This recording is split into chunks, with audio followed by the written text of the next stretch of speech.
Hello everyone, आज हम लोग डिस्कस कर रहे हैं इंसॉल्वेंसी अकाउंट्स का क्वेश्चन नंबर 2।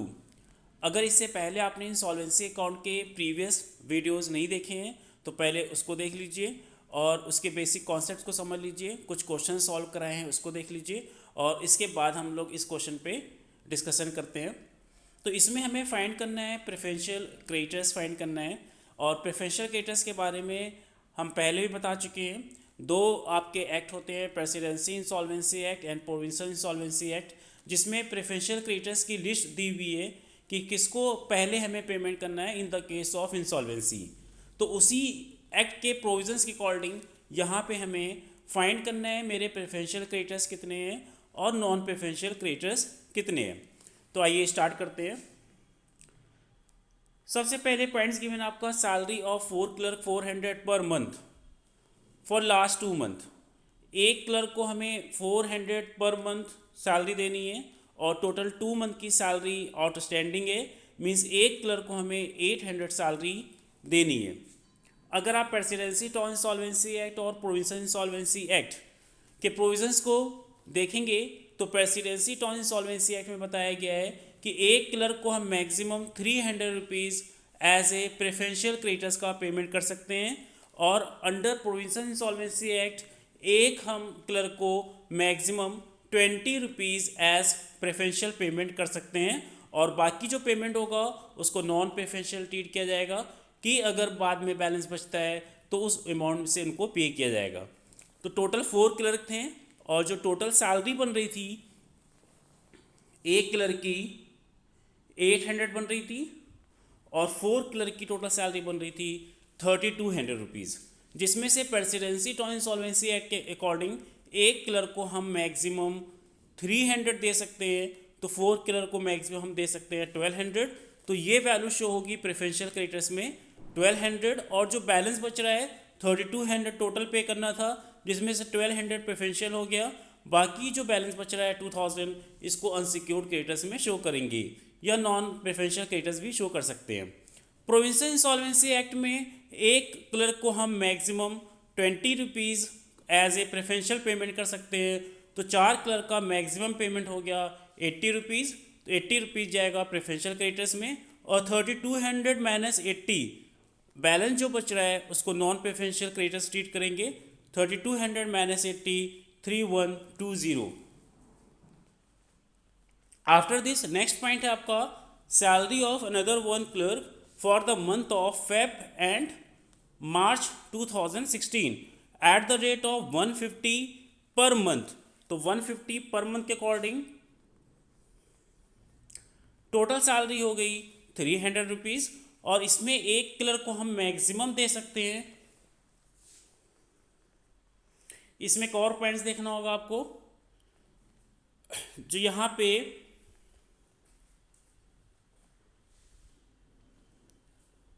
फेब एंड मार्च का गिवन है और फेब एंड मार्च के अकॉर्डिंग हम लोग का जो प्रेफरेंशियल क्रेडिटर्स होता है लास्ट 4 मंथ मीन जो इंसॉल्वेंसी की डेट होती है उसके पहले के लास्ट 4 मंथ का ही बैलेंस होना चाहिए। तो यहाँ पे जो बैलेंस स्टैंड कर रहा है फेब एंड मार्च का स्टैंड कर रहा है, मीन्स लास्ट 4 मंथ का ही है, उसके पहले का नहीं है। तो टोटल जो सैलरी हमें देनी है as per point number 2 total salary हमें देनी है 300 रुपीज़। तो 300 में हम प्रेसिडेंसी टॉन इंसॉल्वेंसी एक्ट में मैक्सिमम 300 रुपीज़ दे सकते हैं। तो यहाँ पे जो आपका प्रेफरेंशियल क्रेडिटर्स में 150 लिखा हुआ है 150 नहीं रहेगा, ये 300 रुपीज़ रहेगा और नॉन प्रेफरेंशियल आपका पूरा नील हो जाएगा क्योंकि 300 रुपीज़ टोटल पेमेंट करना था और 300 रुपीज़ आपका प्रेफरेंशियल बन रहा है। तो नॉन प्रेफरेंशियल या अनसिक्योर्ड क्रेडिटर्स में वैल्यू 150 जो शो की जा रही है 150 नहीं होगी, वो नील होगी और प्रेफरेंशियल पेमेंट होगा 300। अंडर प्रोविंशियल इंसॉल्वेंसी एक्ट एक क्लर्क को हम मैक्सिमम 20 रुपीज़ दे सकते हैं। तो 20 रुपीज़ आपका प्रेफरेंशियल पेमेंट हो गया और जो बैलेंस बच रहा है 300 माइनस 20 280 रुपीज़ आपका नॉन प्रेफरेंशियल हो गया। पॉइंट नंबर 3 पे आते हैं। पॉइंट नंबर 3 पे कह रहा हमें वेजेस देनी है 120। तो प्रेसिडेंसी टॉन इंसॉल्वेंसी एक्ट में वेजेस का जो प्रेफरेंशियल अमाउंट होता है वो होता है 100, मीन्स एक वर्कर को हम maximum 100 rupees as a preferential payment कर सकते हैं। तो प्रेफरेंशियल में अमाउंट में जाएगा 100 और जो बैलेंस बच रहा है टोटल 120 था 120 में 100 प्रेफरेंशियल हो गया, 20 आपका नॉन प्रेफरेंशियल या अनसिक्योर्ड हो गया। इसी तरह से प्रोविंशियल इंसॉल्वेंसी एक्ट में एक वर्कर को हम मैक्सिमम वेजेस दे सकते हैं एज ए प्रेफरेंशियल पेमेंट ₹20, तो 20 प्रेफरेंशियल हो गया और 120 से 20 को माइनस कर दिया, ₹100 आपका अनसिक्योर्ड आ गया। पॉइंट नंबर 4 में सैलरी हमें देनी थी मैनेजर को, तो जो प्रोविजंस था प्रेसिडेंसी टर्म्स इंसॉल्वेंसी एक्ट का, प्रोविजन इंसॉल्वेंसी एक्ट का, तो उसमें प्रेफरेंशियल पेमेंट क्लर्क के लिए बताया गया था। सैलरी जो बताई गई थी क्लर्क के लिए बताई गई थी, मैनेजर के लिए नहीं बताई गई थी। मीन्स जो प्रोविजंस में प्रेफरेंशियल क्रेडिटर्स गिवन है हमें वही सिर्फ प्रेफरेंशियल पेमेंट में लेना है, बाकी कोई हमें अदर वैल्यू प्रेफरेंशियल क्रेडिटर्स में नहीं लेनी है। तो मैनेजर वहाँ पे डिस्क्राइब नहीं किया गया था, तो मैनेजर को जो भी पेमेंट होगा वो अनसिक्योर्ड पेमेंट होगा। तो सैलरी ऑफ मैनेजर ये आपका चला जाएगा 1000 अनसिक्योर्ड में, प्रेसिडेंसी टर्म इंसॉल्वेंसी एक्ट में भी और प्रोविंशियल इंसॉल्वेंसी एक्ट में भी, और जो प्रेफरेंशियल क्रेडिटर्स की वैल्यू थी मैनेजर में उसको हम नील कर देंगे। नेक्स्ट पॉइंट है आपका rent of landlord. Total rent given था 800। प्रेसिडेंसी टर्म इंसॉल्वेंसी एक्ट में बताया गया था कि 1 मंथ का जो रेंट होगा वो प्रेफरेंशियल होगा, और प्रोविंशियल इंसॉल्वेंसी एक्ट में rent to landlord preferential creditors को नहीं माना गया है। तो जो रेंट के पॉइंट्स था टोटल 800 रुपीज़, 800 रुपीज़ में 400 रुपीज़ जाएगा नॉन प्रेफरेंशियल में मीन्स अनसिक्योर्ड में, और 400 जाएगा प्रेफरेंशियल अमाउंट में। इसके बाद प्रोविंशियल इंसॉल्वेंसी एक्ट में रेंट को प्रेफरेंशियल ट्रीट नहीं किया गया था, तो पूरी वैल्यू 800 रुपीज़ आपकी अनसिक्योर्ड क्रेडिटर्स में चली जाएगी। नेक्स्ट पॉइंट है आपका house tax, water and electricity dues. जो भी हमें गवर्नमेंट को पेमेंट करना होता है प्रेसिडेंसी टर्म इंसॉल्वेंसी एक्ट में वो प्रेफरेंशियल क्रेडिटर्स ट्रीट किया जाता है विदाउट एनी लिमिट। इसी तरह से प्रोविंशियल इंसॉल्वेंसी एक्ट में भी वो प्रेफरेंशियल क्रेडिटर्स ट्रीट किया जाता है विदाउट एनी लिमिट। मीन जो भी हमें गवर्नमेंट ड्यूज़ का पेमेंट करना है वो पूरा प्रेफरेंशियल क्रेडिटर्स ही ट्रीट किया जाएगा, और पूरी वैल्यू प्रेफरेंशियल क्रेडिटर्स में शो की जाएगी, अनसिक्योर्ड क्रेडिटर्स में वैल्यू नहीं आएगी। तो 750 वैल्यू गिवन थी, इसको हमने प्रेफरेंशियल क्रेडिटर्स में शो कर दिया और अनसिक्योर्ड क्रेडिटर्स को हमने ब्लैंक छोड़ दिया। नेक्स्ट पॉइंट है आपका amount payable under workman compensation act. Presidency term insolvency act में बताया गया है कोई भी amount under workman compensation act जो होगी वो प्रेफरेंशियल क्रेडिटर्स की ट्रीट किया जाएगा विदाउट एनी लिमिट। मीन जितनी भी अमाउंट होगी टोटल प्रेफरेंशियल में जाएगी, अनसिक्योर्ड में नहीं जाएगी। तो ये पूरी वैल्यू आपने 400 प्रेफरेंशियल में शो कर दिया और अनसिक्योर्ड आपका नील हो जाएगा। प्रोविंशियल इंसॉल्वेंसी एक्ट में भी सेम प्रोविज़न है कि जो वर्कमैन कंपनसेशन एक्ट में अमाउंट पे की जाएगी वो प्रेफरेंशियल होगी, तो पूरी वैल्यू प्रेफरेंशियल में शो हो गई और अनसिक्योर्ड नील हो गया। नेक्स्ट पॉइंट है आपका interest on loan.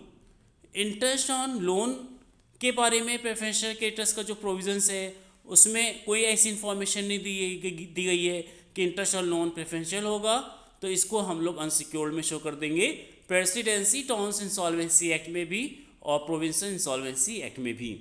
Next point sales tax and income tax दोनों ही हमें गवर्नमेंट को पे करना होता है, तो ये मेरे प्रेफरेंशियल क्रेडिटर्स हैं under presidency term insolvency act और under provincial insolvency act without any limit. पूरी अमाउंट हम प्रेफरेंशियल क्रेडिटर्स में शो कर देंगे, अनसिक्योर्ड क्रेडिटर्स नहीं होगा।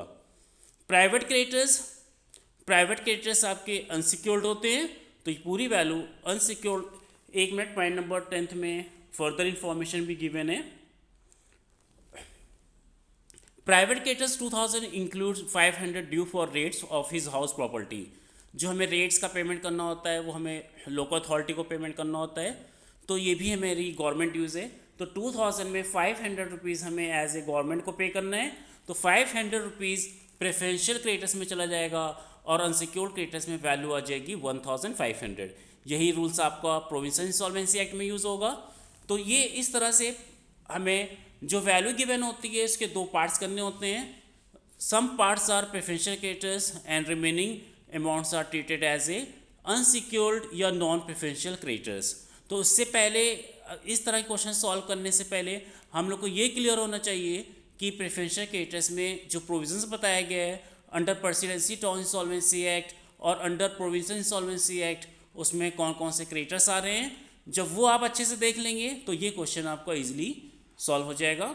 Okay bye, have a nice day. और यहाँ पे एक पॉइंट ये भी ध्यान रखना है कि जो सैलरी ऑफ वन क्लर्क वाला पॉइंट है, इसमें unsecured creditors under presidency term insolvency act point number second है, ये 150 नहीं होगा, 0 होगा, नील होगा या डैश कर दीजिए। और जो प्रेफरेंशियल क्रेडिटर्स की वैल्यू होगी वो पूरी 300 होगी, क्योंकि under presidency term insolvency act हम एक क्लर्क को मैक्सिमम 300 तक दे सकते हैं, और अगर लास्ट 4 मंथ का वो बैलेंस है तो ये क्राइटेरिया पूरा हो रहा है तो हम पूरा 300 देंगे, 150 नहीं देंगे। 300 रुपीज़ आपका प्रेफरेंशियल क्रेडिटर्स होगा, और जो अनसिक्योर क्रेडिटर्स है उसमें डैश कर दीजिएगा। तो ये आपका जो आंसर गिवन है नीचे, इसमें 150 का डिफरेंस आएगा। 6070 से 150 कम हो जाएगा, और 9800 में 150 आपका इंक्रीज हो जाएगा। Okay bye, have a nice day.